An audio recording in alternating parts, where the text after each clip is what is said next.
Internet. Today I'm going to be doing another Cosplay Gripes episode or rant, whatever. Today I'm going to be talking about the opposite of the spectrum as I was talking about yesterday. Yesterday I talked about fail cosplay articles and videos or worst cosplay articles and videos.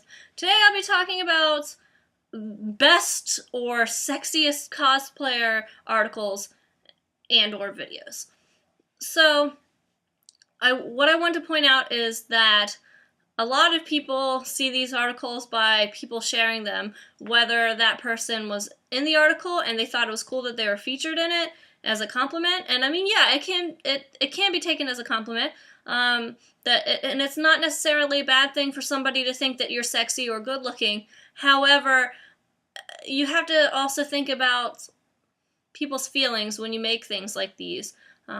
However, like I said in my last video, I think a lot of people who make these videos and articles don't actually cosplay themselves. I mean, like I said, they might like anime and video games and that sort of, and comic books and all that sort of geeky goodness, but they themselves might not cosplay, so they haven't actually been put in the shoes of the people that they are looking at, the pictures on the internet. So, one, these lists are very condescending to beginner cosplayers or people who aren't in the, how can I say this, that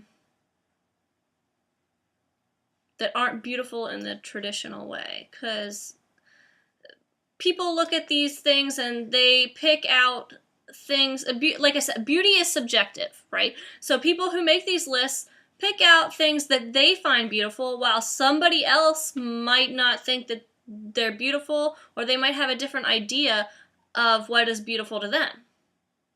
So a lot of people who are starting out in this community or in this hobby will take a look at these and be like, I will never look as good as them, or I will never be up to their level.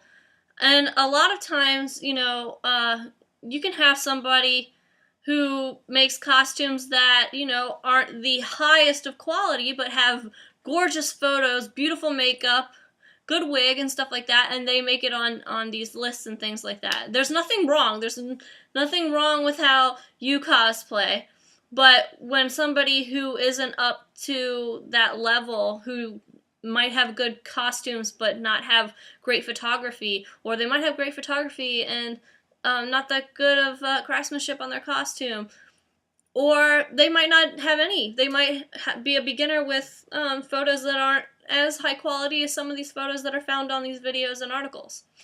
And that can make them feel bad, or maybe it will want them to improve. Everybody's different with how they see things and perceive things. Me, myself, when I was younger, and I'm still kind of this way today, is if I see something like that, it kind of makes me feel defeated.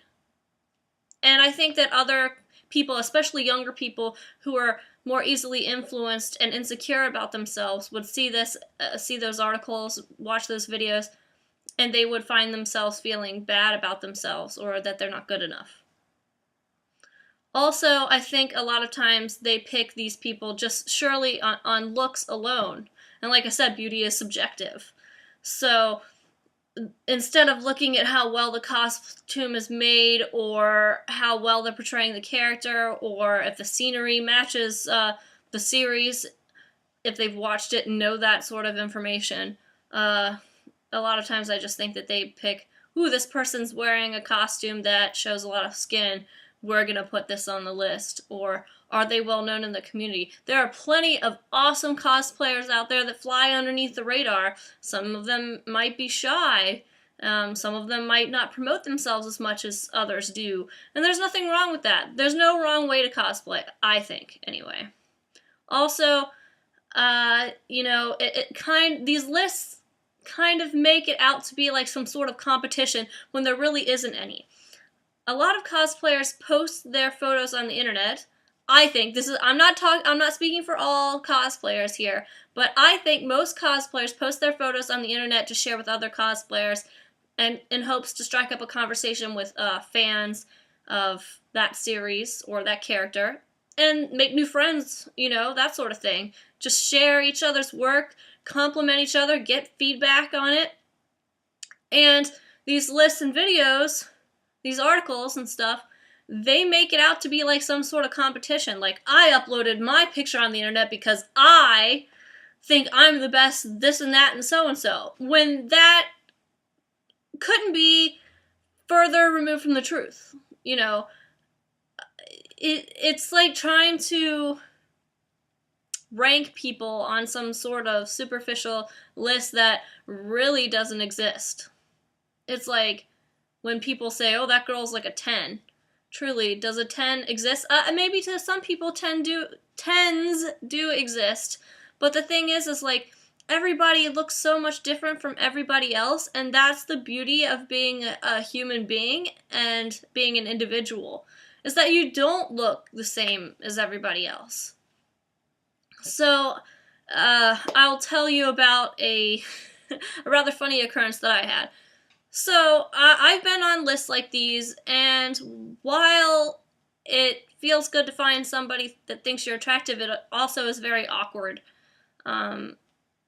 Because I don't want people to look at my pictures and think that, one, that I do that all for the attention, or that I think that I'm better than anybody, because I don't.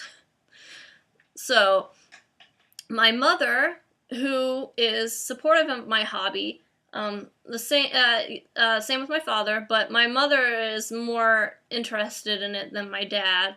She actively wants to see and know what projects I'm working on. I live far away from where I was born and raised, so we communicate through the telephone a lot, obviously. She likes to look up what I'm working on the internet, and she came across one of these top hottest cosplayer lists or whatever, and she saw that I was on it, lucky number 13, and she was like spitting with it. She was happy. She's like, I can't believe my daughter's on this. My daughter looks good. Ha ha ha ha. Like, you should be proud, Heather. And I told her that it made me feel uncomfortable, and she asked me why, and I said that I don't cosplay to make people think that I look good. I like to cosplay because I like the character, and I like to craft, and oftentimes, like with Yoko, back there, with Yoko, that was on that list, I cosplay her because she is a strong, independent person, and I just look up to her. She has traits that I see, I see myself in her, or there's traits in her that I wish I had. And a lot of cosplayers, I believe, choose their characters based on those. Like, they see themselves in them, they see traits in them that they wish they had, that sort of thing. It can give them confidence where they don't have confidence, right? And so I kind of had like this little argument with her about why I think these things aren't good for the cosplay community as a whole. I mean, like I said, while it feels good sometimes, you have to think of the others, and, encourage them to do this hobby that's so fun and that can make them friends and that could possibly change their life like it changed mine. So how are we going to do that if we're going to constantly knock people down, before they've even gotten to stand up, basically? So yeah, I'll probably make another video, probably today, probably upload it a few minutes after this one, about, age and cosplay, like, should you cosplay when you're older, and stuff like that. So, I want to know your opinions on these hot cosplay articles and videos, best cosplay, that sort of thing. Write comments down below if you'd like. Feel free to make a video response. It's always awesome to hear from you guys. Thank you for watching this video, and I'll talk to you later.